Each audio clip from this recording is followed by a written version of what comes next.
They took my wedding, not just the date or the venue, but every piece of it, my dress, my flowers, my guest list. My own mother handed it over like it was never mine. And the worst part? They didn't even tell me. They left a note.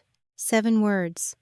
Wedding's off. Expect a call from my lawyer. I didn't cry.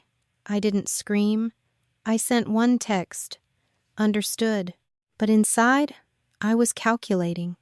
I called the bank, froze the accounts, pulled every invoice, every contract, every transfer they thought I wouldn't notice. Because when you erase someone like they're nothing, you better make sure they stay quiet. Spoiler, I didn't. While they raised glasses at a wedding built on theft mine, I was posting the truth, with names, with receipts, and when I tell you the silence turned to panic, I mean 67 missed calls in under 2 hours. This story isn't about heartbreak, it's about clarity. It's about what happens when the quiet one stops letting things go. If you've ever been pushed aside, replaced, or made to feel invisible by the people who should have protected you, stay with me. Because what I'm about to share isn't just revenge, it's justice. And once you hear everything they did behind my back, and how I turned it all around without raising my voice once, you'll never look at family loyalty the same way again. Let's begin. Eleanor Monroe was 34, a senior contracts manager at a mid-sized logistics firm in Pennsylvania. Calm by nature, meticulous by training, and fiercely private, she was the kind of woman who showed up early, followed through on her promises, and never let her emotions run ahead of her logic. Her wedding to Daniel, a civil engineer she had dated for 5 years, was scheduled for the following Saturday. It was meant to be intimate family and close friends, a small vineyard she had chosen for its quiet charm, and a simple ceremony that reflected who she was. Nothing extravagant, nothing showy, just hers. That morning, she drove across town to her parents' house with a box of sample pastries in the back seat and a small stack of final invitation cards to be hand-delivered. She had told Catherine, her mother, that she'd be arriving at 9:00 a.m. sharp. Catherine had simply replied, "Fine." No exclamation point, no warmth. But that wasn't unusual. Eleanor had grown used to the cold efficiency with which her mother moved through life, especially when it came to her older daughter. Still, she hoped that delivering the final touches of her wedding plans might stir some softness, some pride, maybe. When Eleanor pulled up to the familiar white brick colonial, everything looked unchanged. The lawn was tidy, the porch swept, the flagpole empty, but the house itself felt still, too still. She walked to the front door, noticing it was slightly ajar. Not wide open, just unlatched, as if someone had come in quickly and forgotten to pull it shut. She stepped inside. "Mom? Dad?" Her voice echoed into silence. No footsteps, no clinking dishes or low TV murmurs from the living room, like there usually were when her father watched the morning news. She walked toward the kitchen, her heels clicking softly on the hardwood floor. "It's me. I brought the cake samples." Still nothing. The kitchen was spotless, immaculate, actually. No breakfast plates, no open newspapers, just a yellow Post-it note pinned neatly to the refrigerator with a magnet shaped like a lighthouse from a long-ago family vacation. 7 words. That was all. "Wedding's off. Expect a call from my lawyer." No salutation, no signature. But Eleanor knew the handwriting. Her mother's sharp, slanted, severe, the kind of script she used for grocery lists and reprimands. She didn't blink. She didn't even gasp. She stood there for a moment, breathing in the sterile chill of the kitchen, her fingers clenched around the invitation cards she still held, the edges now creased under pressure. She took out her phone, opened her mother's contact, typed one word, "Understood," then hit send. No questions, no follow-ups. She walked to the back door, opened the trash bin, and gently dropped in the box of pastries. Not angrily, not dramatically, just deliberately. She didn't cry, didn't scream. She wiped her hands on her jeans and walked back through the silent house with a spine as straight as ever. But inside, something cracked. Not shattered, Eleanor wasn't the type to shatter, but split. Like the quiet fault line that finally surfaces after years of pressure. She felt like someone had reached into her chest and scraped out something irreplaceable. Not just the wedding, not even the betrayal. It was the delivery of it, the coldness, the efficiency, as if she didn't matter enough for a conversation. As if her entire relationship, her plans, her future, could be canceled with a 7-word memo on a fridge. She sat in her car, engine off, hands on the steering wheel, for a long time. The invitation cards sat untouched on the passenger seat beside her, glaring like an insult. She stared ahead through the windshield, watching nothing, hearing only her own breathing. Shallow, even. And then she remembered something. At a birthday dinner 3 weeks earlier, her sister Madeline had made an odd comment while sipping wine during the dress-fitting talk. "You know," she'd said, "I think I'd actually look better in that dress. It's more my silhouette." She'd laughed. Everyone had laughed. Eleanor had smiled. But now? That laugh had a different ring. She looked down at her phone again. Her mother's message sat there, clinical and final. This wasn't just a bad decision. This was orchestrated, deliberate, and Eleanor had just been erased from her own story without a second thought. But not for long. Eleanor didn't go to work the next day. She didn't call in, didn't text anyone. She simply stayed curled up on the edge of her sofa, still in the jeans and sweater she had worn the morning before, her phone face down on the coffee table. The silence in the room pressed in around her like a second skin. There was no music, no television, not even the soft clatter of her coffee maker, just the ticking of the kitchen clock in the next room, and the occasional groan of the house settling into its own stillness. She hadn't cried. Not really. A few tears had slipped down her cheeks the night before while she brushed her teeth, but it had felt mechanical, like her body was going through the motions because that's what people did when their wedding was called off with a refrigerator note. But this was something deeper, a stillness she couldn't shake. The couch had molded to her side. The folded invitations were still sitting on the dining table a few feet away, untouched. Her phone had buzzed once or twice, emails probably. No missed calls. Daniel hadn't called. She hadn't reached out to him either. And maybe that said more than either of them wanted to admit. She thought about something Daniel had said a few months earlier while they were leaving her parents' house after dinner.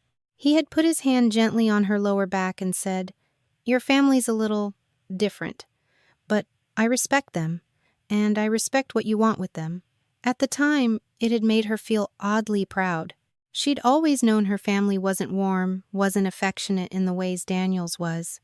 But they were hers, and she had spent most of her adult life believing that being quiet, reliable, and non-confrontational was the way to stay inside the circle. Now, she wasn't sure she had ever been in it at all. She finally stood around mid-afternoon and wandered into her small home office, flipping open her laptop more out of habit than intent. Her email inbox was full of the usual work threads, reminders from vendors, updates from her wedding planner. But as she scanned the sender names, something caught her attention. An invoice from the photography company. Except it wasn't addressed to her. It was labeled Monroe Family Event. No mention of her name or Daniel's, just a flat title. She frowned and opened the document. The bill had the correct date, her wedding date, but a different point of contact, her mother's email. At the bottom, in the comments section, were the words, "Adjust for M." She blinked. Adjust for who? A second invoice from the vineyard venue arrived moments later. Same structure, same label, same impersonal tone. Eleanor checked her original agreement from months prior. Her name had been on it then. She remembered signing it herself, with Daniel present, and Catherine reviewing the package, just to make sure everything looked right. She opened her wedding planning folder and began comparing dates, files, and email threads. Bit by bit, it was clear that something had shifted without her knowledge or consent. Several vendors had been quietly switched. The florist she loved was no longer listed. The seating chart had been updated, but she hadn't done it. and the most unnerving part was that all of it appeared to be tied back to a single source: her mother's correspondence. The folder that once gave her joy, the carefully color-coded tabs, inspirational mood boards, photos of centerpieces, now looked like a blueprint for her erasure. Her name was being wiped from her own event, replaced by a generic title, or someone else's. She sat back in the chair and stared at the screen, her heart beating in her ears. It wasn't a mistake. It wasn't disorganization. This was purposeful. Suddenly, a moment from her last dress fitting replayed in her mind. Madeline had come along, uninvited but welcomed by Catherine. The consultant had brought out Eleanor's chosen gown, a clean, elegant silhouette with subtle beading along the sleeves. Eleanor had been excited to try it again. But before she could step into the fitting room, Madeline had run her fingers across the dress and said with a giggle, "You know, I think this would actually look better on me. It's more my silhouette." Catherine had laughed. "Don't tempt me, Maddie." Eleanor had smiled at the time, brushing it off. Now she wasn't so sure she should have. She rose slowly from the desk and went into the kitchen. Her appetite hadn't returned, but she poured a glass of water, forcing herself to drink. Every movement felt like swimming through wet concrete. She couldn't decide if she was angry or stunned or something more insidious, like shame. Not shame that it had happened, but that it had taken her this long to see it. She had always been the steady one, the daughter who didn't complain, the one who worked hard, lived modestly, and never demanded attention, the reliable child. And maybe that's exactly why they had found it so easy to push her aside. Eleanor walked back to the living room and sank into the couch again. She pulled a throw blanket over her lap and stared at the coffee table, her thoughts circling like vultures. She didn't know exactly what was going on yet, but she knew this much. Something wasn't right, and it hadn't been for a long time. The sun had shifted positions in the sky by the time Eleanor stirred from her second long stretch on the living room couch. She hadn't planned on checking her phone again, but the brief buzz against the coffee table was enough to draw her attention. It was a message from Linda. Linda rarely texted during the week unless it was something urgent or strangely funny. Usually both. But this time there was no caption, no context, just a screenshot of an Instagram story, and one line of text beneath it. "Is this what I think it is?" Eleanor tapped the image. There, centered perfectly in the photo, was Madeline, standing in the mirror at what looked unmistakably like Eleanor's bridal boutique, wearing the exact same wedding dress Eleanor had custom-ordered 6 months earlier. The lace sleeves, the fitted waist, the hemline she had requested to be lowered by 2 inches. Even the pin Eleanor had picked for the back of the neckline was still there, catching the light in the mirror, and the caption read, "Fitting for the big day." Eleanor's breath didn't catch. It stopped entirely. She sat up slowly, phone still in hand, and stared at the screen as if it might change under pressure. But it didn't. The date stamp was today. The location tag matched the bridal shop in town. And Madeline's account was public. There were likes already. Come on. Reactions. Without thinking, Eleanor stood and walked to her desk. She reached for her old family-shared email login, a relic from her college days, mostly used by her parents now to organize holidays and pass around neighborhood updates. She had never been removed from the account. Catherine likely hadn't thought it necessary. She typed in the password. It still worked. The inbox opened, and Eleanor's heart picked up pace. Recent messages included subject lines like "updated itinerary," "catering adjustments," and "final print for program." She opened the most recent thread, sent from Catherine to a dozen recipients labeled "Wedding Team." The attachment: "Monroe Family Wedding, Revised Plan." Her hand shook slightly as she opened the file. The document had it all: timeline, seating charts, vendor contact lists, logistics, but the names were different. The bride was listed as Madeline Monroe. The groom, Ethan Harper. Eleanor stared at the groom's name, blinking hard. Ethan, of course. It made terrible, bitter sense. Years ago, Ethan had briefly dated Madeline, but the relationship had imploded, or so Eleanor thought. Catherine had once suggested quietly that Eleanor meet him, that maybe he was a better fit for her, more grounded, Catherine had said, and business-minded. Eleanor had politely declined. She hadn't liked how Ethan looked through people rather than at them, and Daniel at the time had already filled her life with enough. Now here he was, neatly inserted into a wedding plan that had once belonged to her. Everything else was identical. The venue, her vineyard, the floral arrangements, her spring palette, the seating chart had most of the same names. Even the officiant was the one Eleanor had personally chosen after meeting 3 different candidates. Nothing had been built from scratch. It had all been lifted, repurposed, reassigned. Except for her. It was as though she had been scrubbed from the entire event like a typo in a family newsletter. Her presence had been a placeholder, a draft, and some group of them had decided that the final version needed to look different. She felt the back of her throat tighten, but no tears came. Not yet. Instead, she opened a blank document and titled it Record 1. She copied the email, saved the file, took screenshots, backed them up twice, once to an encrypted folder, once to a flash drive. Her breath was shallow, but her hands were steady. If there was pain in this moment, it had gone subterranean. What she felt more clearly was a kind of still fury, a tightening of resolve. She remembered Madeline at that last dress fitting, the playful way she had twirled the hem of Eleanor's gown between her fingers. That line, "I think this would look better on me." Eleanor hadn't realized it then, but that had been a warning, not a joke. She turned back to the screen and read the revised plan again. Her mother had signed the email with the line, "Let's keep this moving smoothly. We're almost there." Almost there. Eleanor closed her eyes for a moment, inhaled deeply, and then returned to her list. She wasn't sure yet what she was going to do with all of this, but she knew one thing now without a single doubt. This wasn't negligence, this wasn't some miscommunication or tragic overlap. It was intentional, calculated. They hadn't just taken her wedding, they had replaced her. Eleanor sat at her desk long after the glow of her laptop screen had dimmed into standby.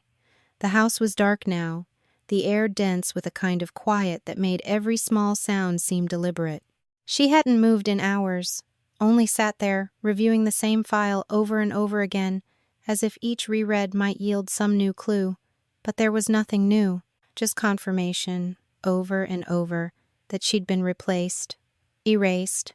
Her hand drifted to the drawer beneath her desk, pulling it open slowly. Among old keys, tax papers, and half-used checkbooks was a second phone, her older one, the one she hadn't used since upgrading last winter. It still held old photos, voicemails, scraps of her life she hadn't transferred yet. Something tugged at her as she powered it on.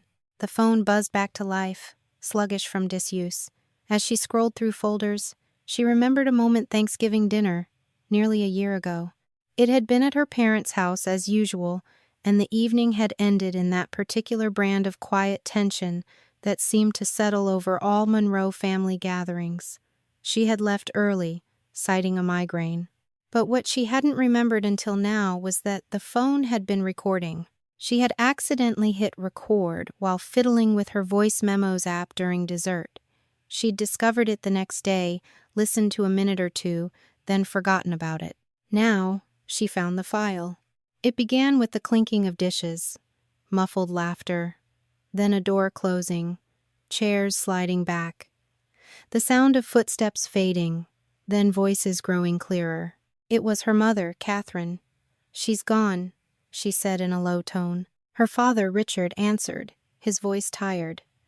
"She didn't seem well." "She's fine," Catherine replied, always so restrained. "It'll work out for the best." There was a pause, a soft pour of wine.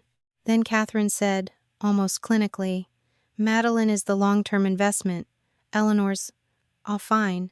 But if we need to restructure the Ethan situation, it can be done. We just need to be careful with the timing." Eleanor sat frozen. The words were precise, unemotional, like business strategy, not family. Her father didn't argue.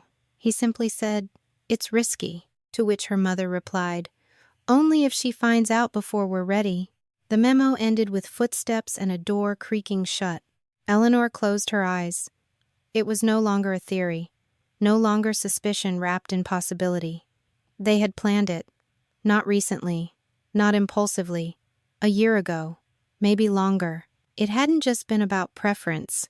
It had been a deliberate restructuring, a cold rerouting of people's lives to fit some unseen financial or reputational equation.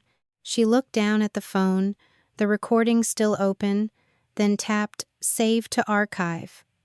She uploaded it to her restitution folder, labeling it Thanksgiving, Confirmation. A slow-burning fury began to move through her, not loud or violent, but steady and absolute. The memory of Ethan came back.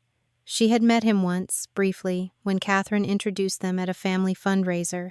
He was cordial, polished, but calculated. He had shaken her hand like a man sealing a deal. At the time, she hadn't paid much attention to it. She'd already been dating Daniel. Catherine, however, had seemed almost disappointed when Eleanor didn't show interest. Now she understood why. Ethan wasn't just a potential husband. He was a potential asset, a merger opportunity. And Eleanor, reserved, principled, cautious Eleanor, had refused to play the part. Madeline, though? She was pliable, social, a perfect figurehead for whatever plan Catherine and Richard were stitching together behind closed doors. Eleanor stood and moved toward the bookshelf, scanning titles absently. Her eyes weren't really on the spines. They were looking inward. Suddenly, a rush of smaller memories returned, times she'd been quietly sidelined. The family trip to Tuscany she hadn't been invited to because, as Catherine said, "You wouldn't have liked the food anyway, darling." The joint birthday party where she'd agreed to share the spotlight with Madeline, only to find her name removed from the cake, her gifts handed over as, "From both of you." The fundraiser she'd volunteered to organize, only to be replaced 2 weeks in because Maddie had fresher ideas. Each time she'd rationalized it. Madeline needed the attention more. Eleanor was the steady one. She didn't mind, she was too busy with work, too introverted for crowds. But now, in retrospect, it wasn't benign favoritism. It was grooming, conditioning, a slow, methodical removal of her presence, masked by politeness and practicality. She walked back to her desk and opened her notebook, flipping to a fresh page. At the top, she wrote in block letters, "They've been preparing this for years." Below that, bullet points began to form dates, events, patterns. She wasn't just gathering proof anymore. She was building a case. The girl who always stayed quiet had begun to document everything. And this time, she wouldn't be erased. The soft hum of the refrigerator was the only sound in Eleanor's kitchen as she sat at the small table, her laptop open in front of her, and the screen casting a faint blue glow across her face. The world outside had fallen quiet. It was well past midnight, but sleep wasn't a possibility. Not tonight, not after everything she had read, remembered, and uncovered. Her fingers hovered over the keyboard, not quite typing yet. She was trying to decide what to name the folder. She settled on one word: restitution. It wasn't revenge, not exactly. It was correction, balance, a ledger long overdue to be set right. She created the folder, then began dragging in files, screenshots of Madeline's Instagram post, the revised plan email from her mother, invoices that bore her name 1 month and Madeline's the next, and the voice memo from Thanksgiving that still echoed in her mind like a slow-rolling thunder. As she worked, her thoughts unraveled in layers, falling into place like puzzle pieces she hadn't known were scattered. It was strange, the moments that resurfaced now. Not the obviously cruel ones, there hadn't been many of those. No yelling, no dramatic rejections, just the steady drip of being told, in 100 small ways, that she was not quite enough. Her mother, Catherine, had always dressed Eleanor in beige.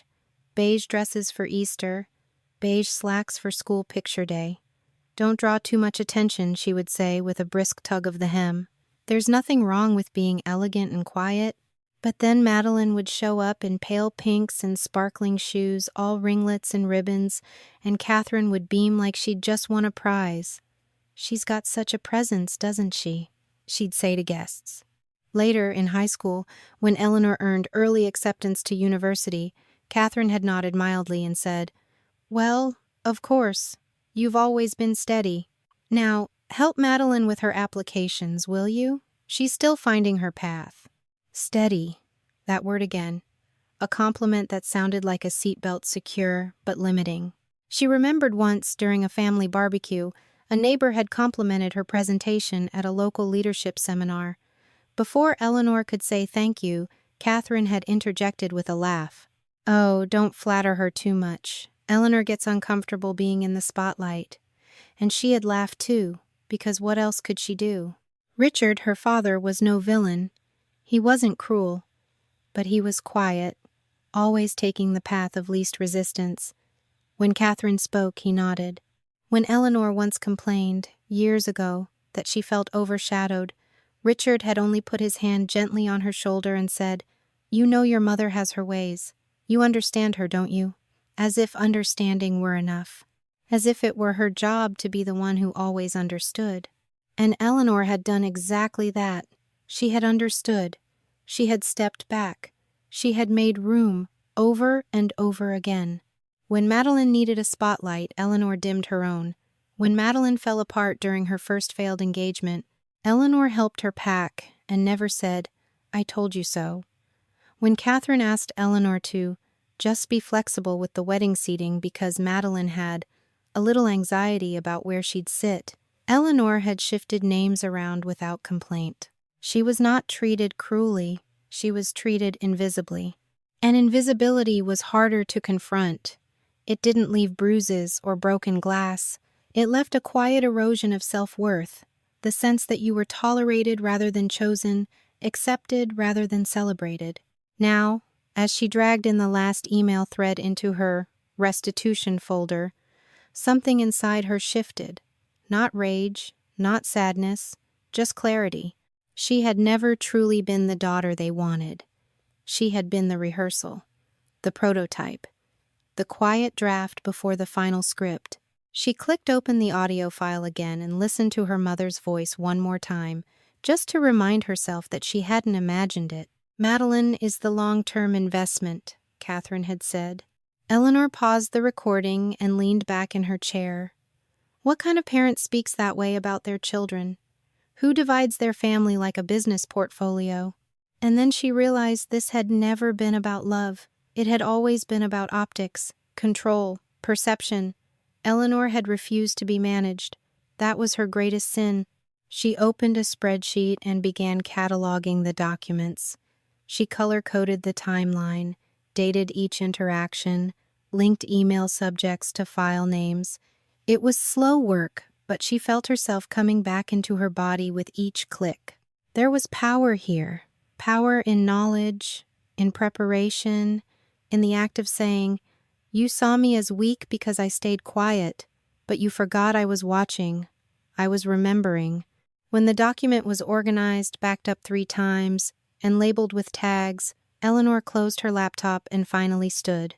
She looked around the room, the same walls, the same soft furniture, the same bookshelves filled with her carefully managed life. Only now, the stillness didn't feel like a trap. It felt like a calm before something long overdue. Eleanor hadn't spoken to Daniel in over 24 hours, not since she'd stood in her living room, staring at the image of her sister in the very wedding dress Eleanor had commissioned, wearing it like it had always belonged to her. The silence between them wasn't accidental. It was weighty, deliberate. She hadn't been ready to hear what he might say. But now, with the pieces falling together and the truth taking shape, she needed to know what he knew and what he hadn't told her. She dialed his number just after 7 p.m., her finger lingering over the screen for a second before pressing call. The line rang twice before he answered, his voice soft and cautious. "Hey, Elle." She didn't respond to the familiarity. "We need to talk, now." There was a long pause, then a small breath. "Okay," she kept her tone even. "When were you going to tell me my mother gave you my medical records?" Silence. It was the kind of silence that didn't need explanation. It confirmed everything. Daniel began, his voice strained. "I didn't think she actually kept them. I thought she was bluffing when she said she'd send something, but then a few weeks ago she forwarded me a packet. It had evaluations. Notes from when you were in college. Nothing recent. It didn't feel right. Eleanor's throat tightened. She didn't need to hear every document title. She already knew what they were. When she was 21, she'd had a brief spell of anxiety, triggered by overwork and exhaustion during grad school. She'd seen a counselor, been prescribed a mild anti-anxiety medication, and gradually moved past it. She hadn't hidden it, but she'd never thought it would be weaponized. She said, Daniel continued, that she thought I deserved to know, that you were private and wouldn't tell me, and that if we were going to spend a life together, I should go in with my eyes open. Eleanor exhaled slowly, her voice sharp but quiet. And did you? I didn't believe her, he said quickly, not the way she spun it. I know you, Eleanor. I know you're steady and smart and responsible, but you didn't tell me. His breath caught. I didn't want to hurt you. It felt loaded, like if I brought it up, it would validate what she was trying to do. And then she brought up the prenup. Eleanor's eyebrows furrowed. What? She said we should consider a prenup, that it would protect me if anything about your mental health resurfaced. She was subtle about it, but I got the message. She wanted a clause that let me keep the house and the accounts if something went wrong. Eleanor blinked. And you didn't sign it? No, of course not. I told her no, flat out. But you didn't tell me any of this, Daniel, she said, the steadiness in her voice beginning to fray. You let me plan a wedding with you. You watched me walk through every step of this, knowing my own mother had already begun tearing it down behind my back. You knew. I didn't know she'd cancel the wedding, Eleanor. I didn't know they'd do this to you. But you knew they saw me as unstable, as a liability. And you said nothing. There was a pause, then a quiet confession. I didn't want to be in the middle of it. I thought if we just got through the wedding it would all calm down. I thought once we were married they'd accept it. You thought I should just endure it in silence like I always have. His voice cracked. I didn't want to lose you. You didn't protect me either, she said. He didn't deny it. For a moment, Eleanor said nothing. The silence on the line wasn't angry, it was hollow, final. When she finally spoke, it was without heat. You were the one person I thought I didn't have to defend myself to. The one person who didn't look at me like a risk. And you let them fill your head with doubts I earned my way out of years ago. Daniel tried again. I still want to marry you, Eleanor. I know, she replied. But now I need to decide whether I still want to marry you. Then, calmly, she ended the call. She placed her phone face down on the table, her hands trembling not from rage, but from the sheer weight of disappointment. This wasn't betrayal. Not exactly. It was erosion. Trust, once chipped, didn't need to be smashed to crumble. Sometimes all it took was quiet omission. She stared at the folder labeled Restitution on her desktop. For the first time, she hovered over it and added a subfolder, Collateral Damage. And inside it, she saved a note titled, Daniel, silence isn't protection. It's complicity. It had been 4 days since Eleanor last spoke to Daniel. 4 days since she'd heard her mother's voice echoing through that old voicemail file. 4 days since she'd stopped crying, not because the pain had lessened, but because her emotions had hardened into something sharper, cleaner. She no longer felt like a woman drowning in betrayal. She felt like a strategist at a war table, calmly assembling her pieces. That morning she dressed in her most neutral clothes, a gray turtleneck, pressed black trousers, and sat at the small dining table with her laptop, her phone, and a notepad. No music, no background noise, just order. The first call was to her bank. She was connected to a representative named June. Eleanor explained in a voice clear and composed that she wished to place a temporary hold on all outgoing payments connected to her wedding account. I understand, June said gently, after Eleanor outlined the situation. May I ask, is this related to a dispute? It is, Eleanor replied. Fraudulent redirection of funds. The account is in my name, and I have reason to believe charges were authorized using outdated legal permissions. June asked a few more questions, verified her identity, and within 20 minutes the account was frozen. Any pending vendor payments, catering, venue rental, photography were now halted. Eleanor requested written confirmation for each cancellation. She thanked June politely and ended the call. She took a slow breath, then turned to the folder of printed contracts she'd been gathering. Some were crisp and new, signed just a few months prior.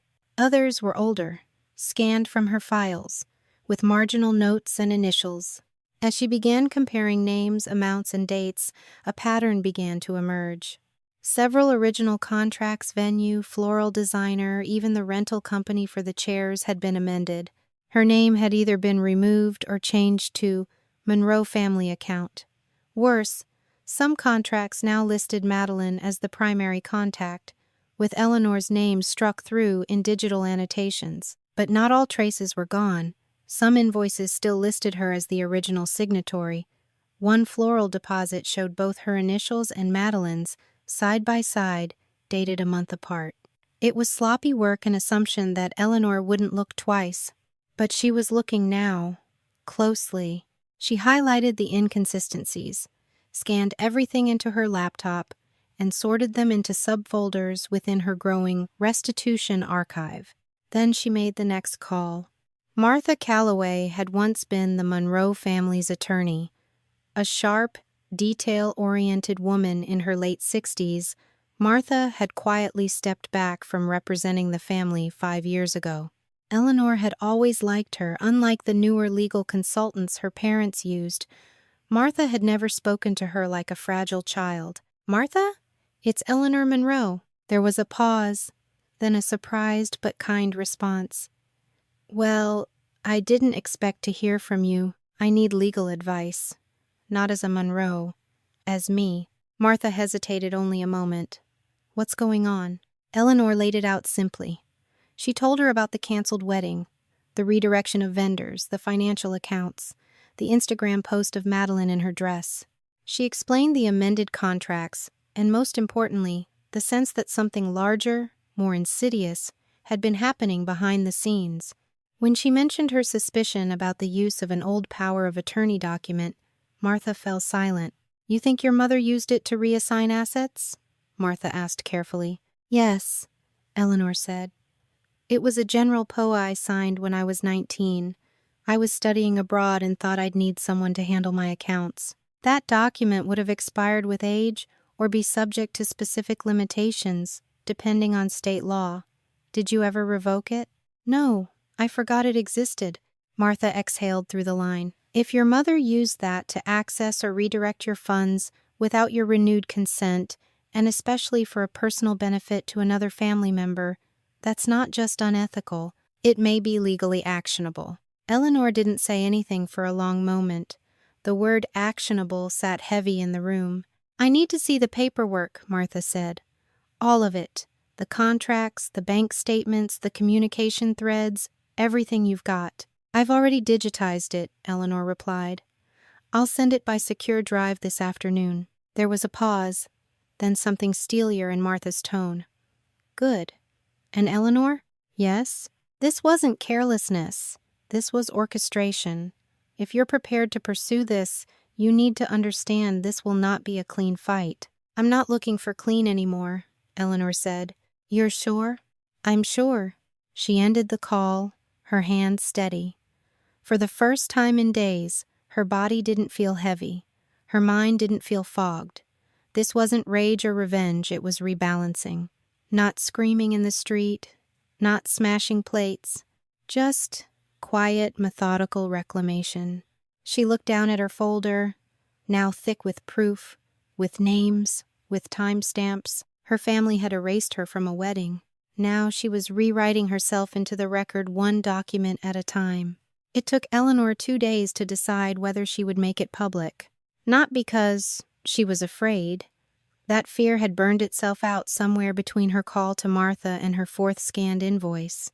No, this hesitation was strategic. The question wasn't if she would speak, it was how. She wasn't looking for pity. She didn't want gasps, hashtags, or performative outrage.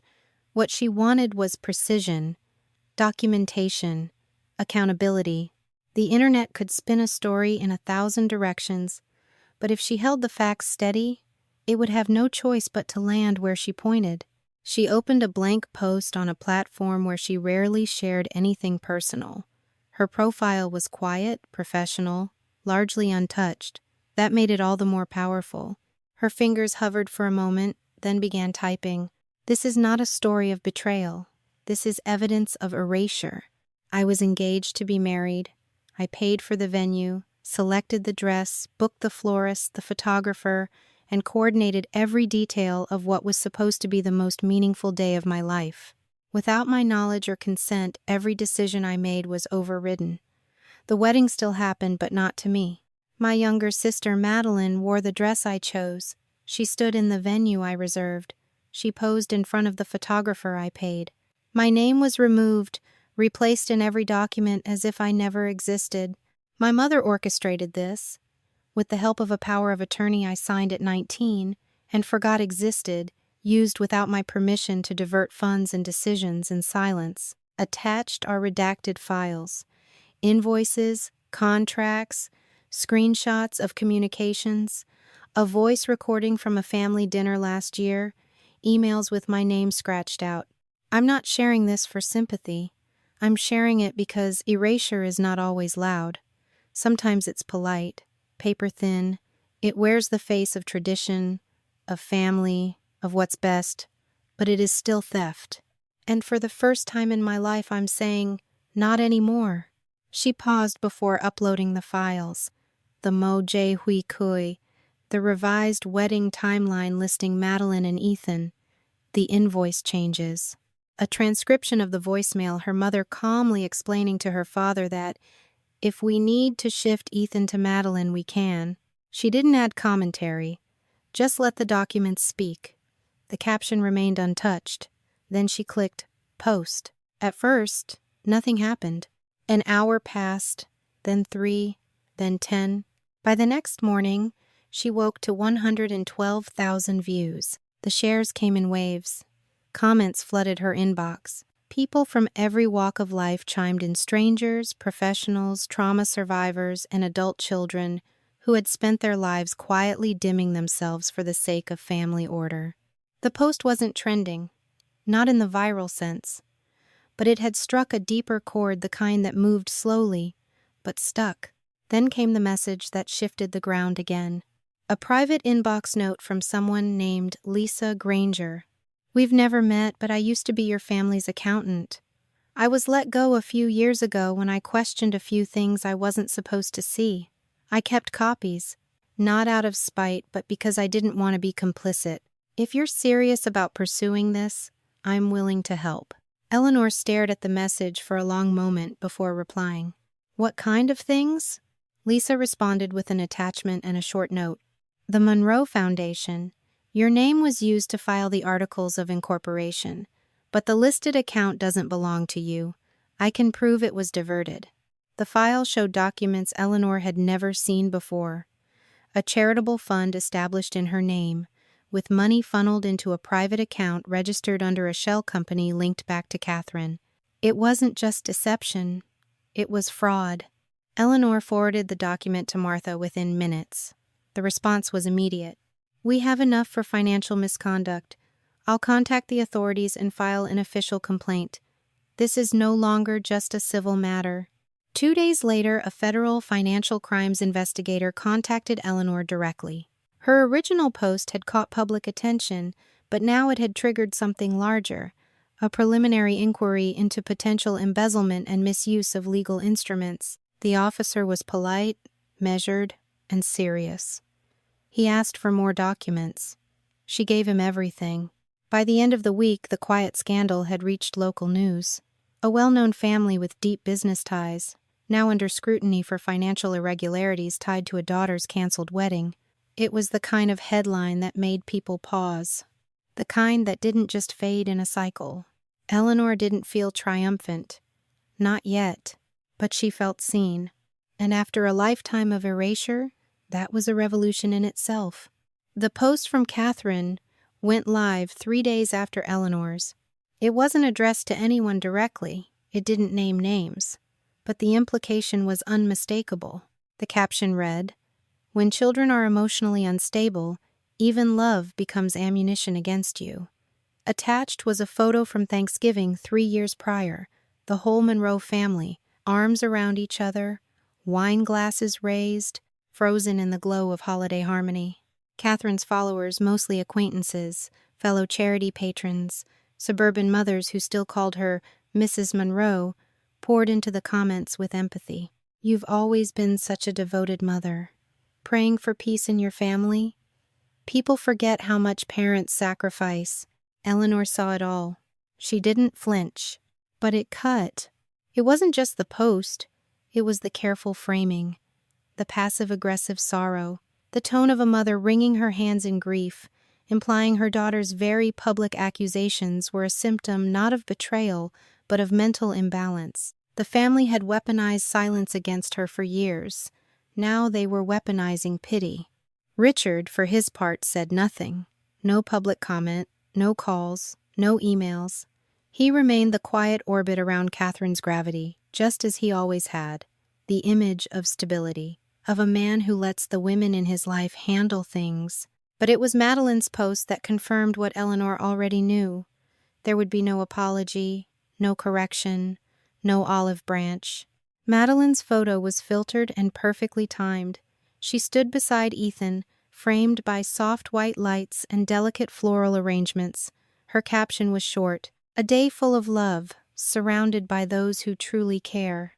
No mention of Eleanor, no acknowledgement of the chaos, just that final dig, "those who truly care." The world tilted again, this time not with anger, but with the subtle ache of recognition. The Monroe family had chosen a narrative, not just privately, publicly, and they were doubling down. The real sting came hours later, not from her mother, not from Madeline, but from the quiet shift in her personal messages. A text from Claire, a friend from college. "Hey, I saw what's been going on. I don't want to take sides, but are you okay? Do you think maybe you're reading too much into things?" Another from Mark, a mutual acquaintance. "You sure this isn't about old family drama? I mean, Madeline's wedding looked beautiful. Maybe they didn't mean to hurt you." And then silence from others she had known for years. Friends who had liked every photo of her engagement ring, who had asked about flower colors and guest lists, now conspicuously absent from her notifications. People don't always abandon you with confrontation. Sometimes they leave by pulling away, gently and without sound, as if backing out of a room they no longer feel comfortable in. It was the soft betrayal that stung most. By the end of the day, Eleanor had unfollowed a dozen accounts. Not in anger, not in some grand statement, just a quiet release. She didn't have room to carry anyone who mistook her clarity for chaos.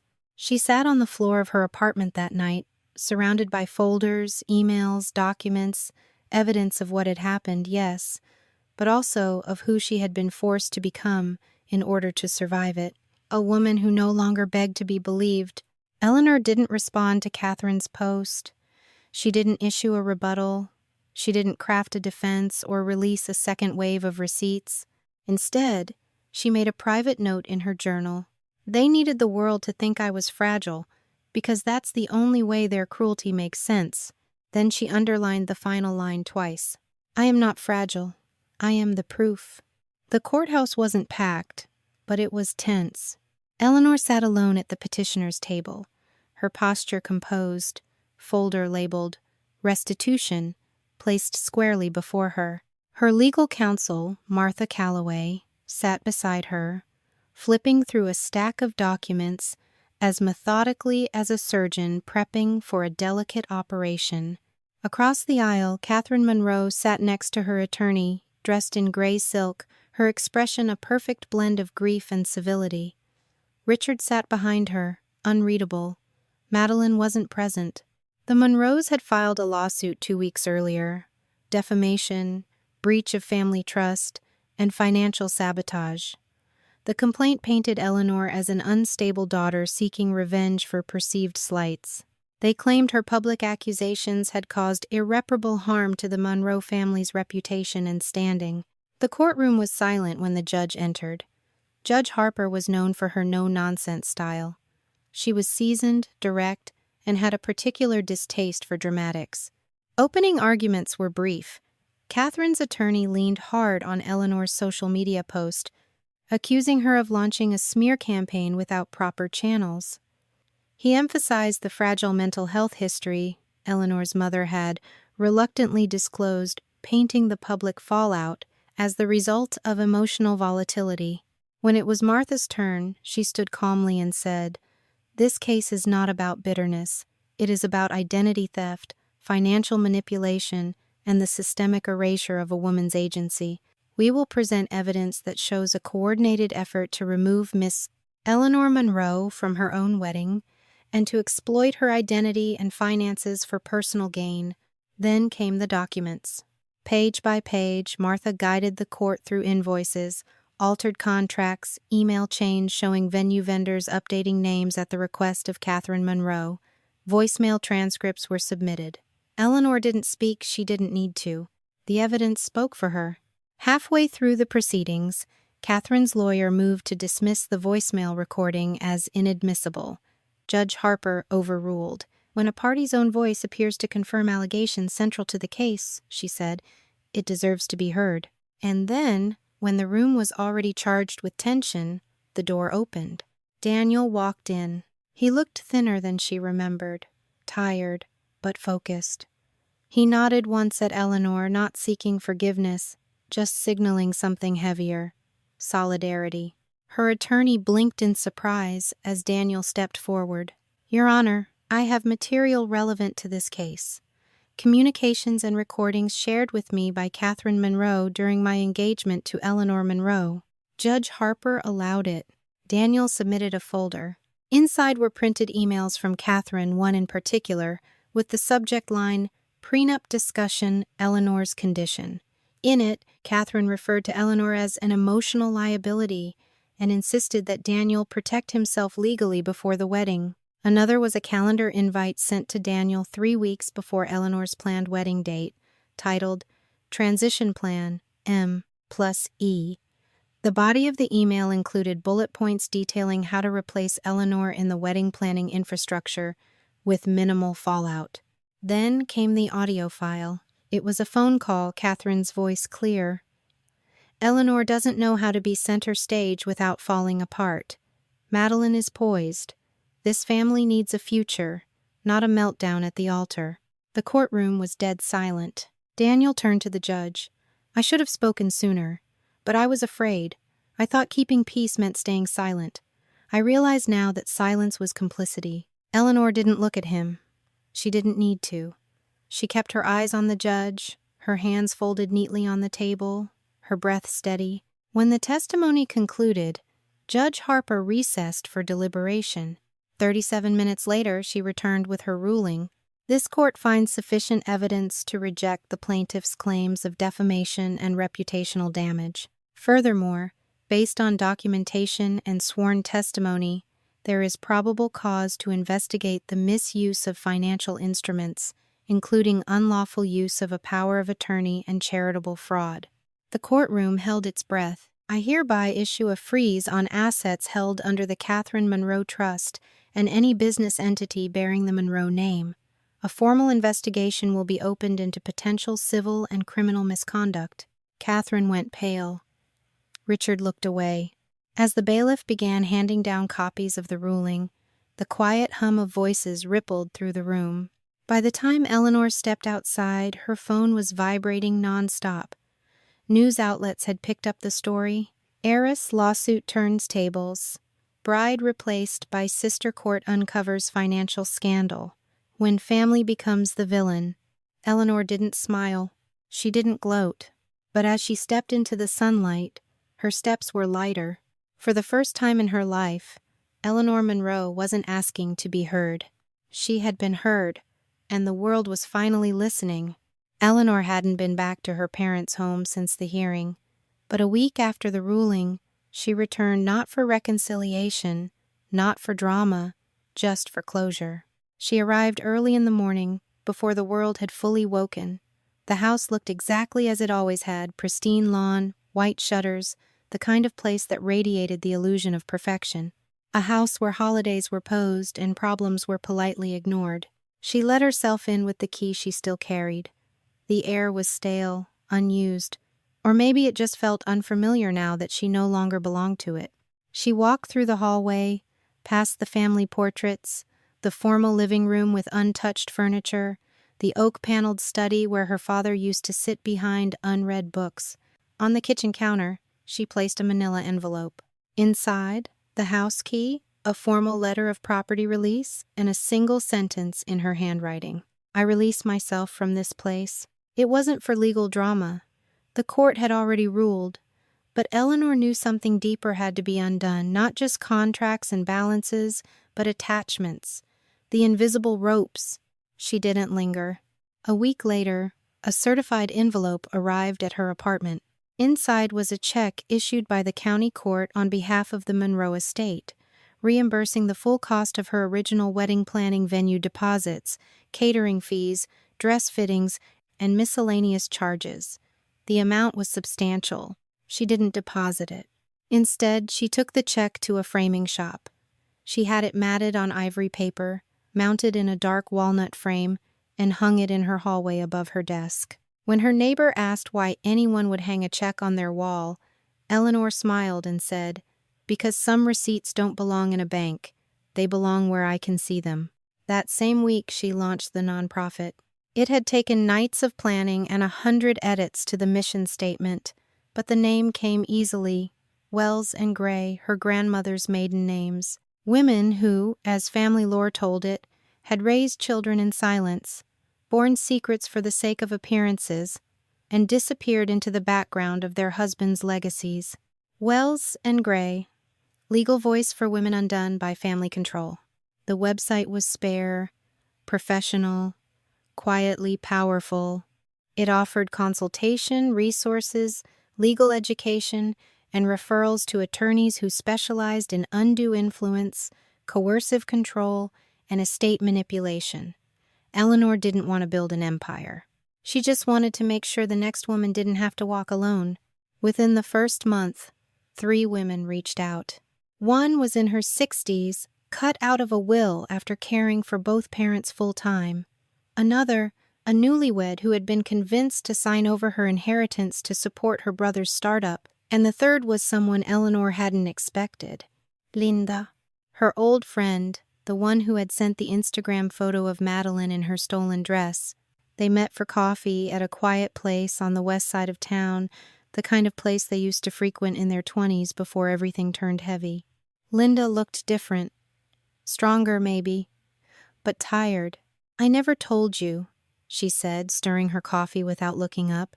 "But Catherine interfered in my job offer 3 years ago, said I wasn't appropriate company for you. She contacted my potential employer. I lost the offer." Eleanor didn't react with shock. "Not anymore," Linda continued. "I didn't say anything back then because I didn't want to believe it, but I think I needed you to name it first before I could admit it happened to me too." They sat in silence for a moment. Then Eleanor reached into her bag and handed her a Wells and Gray pamphlet. "Then let's start there." By the end of the month, Linda had joined the advisory circle. They worked together on case reviews, helped write guidelines for recognizing subtle family manipulation, and hosted a live-streamed panel that drew hundreds of viewers.